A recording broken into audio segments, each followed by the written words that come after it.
नमस्कार दोस्तों, स्वागत है आपका जन की बात में। ईरान और अमेरिका का तनाव इतना चरम पर पहुंच चुका है कि ईरान ने बदले में अमेरिका का वह सैन्य बेस उड़ा दिया है जो एक बहुत बड़ा स्ट्रेटेजिक पॉइंट माना जाता है। भारत के लिए भी यह बहुत बड़ा खतरा था। भारत भी चाहता था कि एक बार के लिए यह सैन्य बेस वहां से खाली हो जाए। वहां मॉरिशस भी दावा करता है कि यह हमारा भाग है, लेकिन अमेरिका इसको छोड़ने को तैयार नहीं था क्योंकि यह बहुत बड़ा स्ट्रेटेजिक पॉइंट माना जाता है।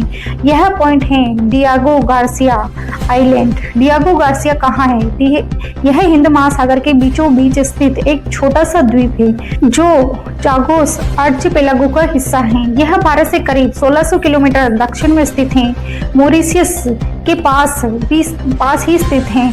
मॉरिशस अमेरिका को कितनी ही बार कह चुका कि यह हमारा क्षेत्र है। यह क्षेत्र पहले जब अंग्रेजों के अधिकार में हुआ करता था, भारत पर शासन अंग्रेज करते थे, उस समय की बात है। तब अंग्रेजों का शासन इस पे भी हुआ करता था, लेकिन अंग्रेजों ने अमेरिका को ये आइलैंड दे दिया। तभी से अमेरिका ने अपने सैनिक बेस यहाँ पे बना रखे हैं। और ब्रिटेन ने भी कई बार कहा है अमेरिका को कि यहाँ से इस जगह को छोड़ दो, लेकिन अमेरिका ने ब्रिटेन को डांट डपट के चुपचाप बिठा दिया। अब जानते हैं यह इतना इम्पोर्टेंट क्यों है। यह अमेरिका का सबसे बड़ा सैन्य बेस माना जाता है। यहाँ से भारत सहित मिडल ईस्ट, अफ्रीका, एशिया पर नजर रखना आसान होता है। इसे अनस्ट्रेकेबल एयरक्राफ्ट कैरियर भी कहा जाता है, मतलब अजेय विमान पोत बोला जाता है।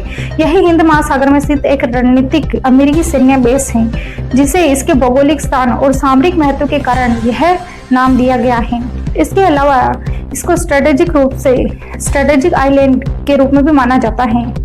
यह एक स्ट्रेटेजिक बेस है। यहाँ से यूनाइटेड स्टेट ने कई बड़े ऑपरेशन चलाए। गल्फ वार के दौरान यहाँ से बम वर्षक विमान उड़ान भरकर मिडल ईस्ट में हमले करते थे। इराक वार में भी यहीं से लॉन्ग रेंज की एयर मिसाइलें यहीं से दागी गई थी। लॉजिस्टिक सपोर्ट का मुख्य केंद्र माना जाता है। इस तरह वार इन अफगानिस्तान के दौरान भी surveillance, refuelling and bombing missile यहीं से संचालित हुए थे।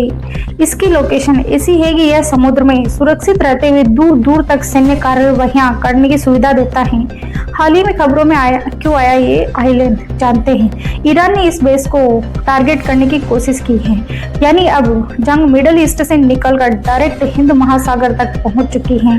भारत से करीब 1600 किलोमीटर की दूरी पर स्थित यह आइलैंड है। ईरान से 4000 किलोमीटर की दूरी पर स्थित है।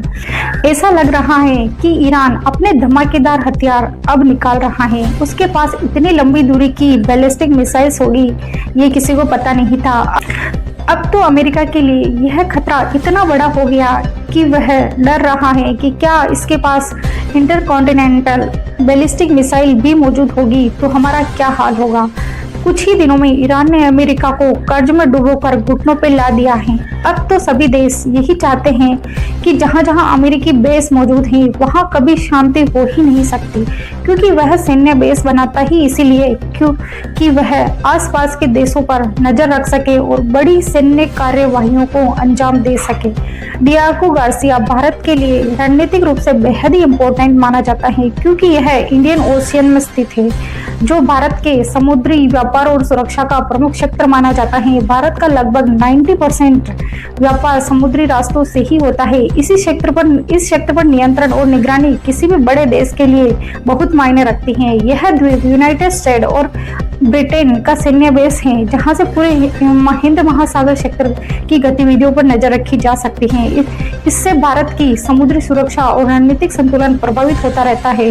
इसके अलावा अगर इस क्षेत्र में तनाव, युद्ध होते हैं तो भारत की जो तेल सप्लाई है, व्यापार मार्ग है, वो प्रभावित हो सकते हैं। इसीलिए भारत के लिए यह पॉइंट बहुत ही इम्पोर्टेंट माना जाता है। यह क्षेत्र स्थिरता बनी रहे और यहाँ भी शक्ति संतुलन पूरी तरीके से बिगड़े नहीं, भारत यही चाहता है। भारत एशिया के सभी देशों में सबसे बड़ा देश माना जाता है, साथ ही सबसे भरोसेमंद साथी माना जाता है, मतलब दक्षिणी एशिया में ग्लोबल लीडर माना जाता है। इसीलिए यह द्वीप भारत के लिए बहुत मायने रखता है। अगर आप सोचते हैं कि ईरान के द्वारा इस बेस पर टारगेट भारत के लिए एक बहुत बड़ी खुशखबरी है तो अपनी राय कमेंट सेक्शन में जरूर लिखिए। धन्यवाद।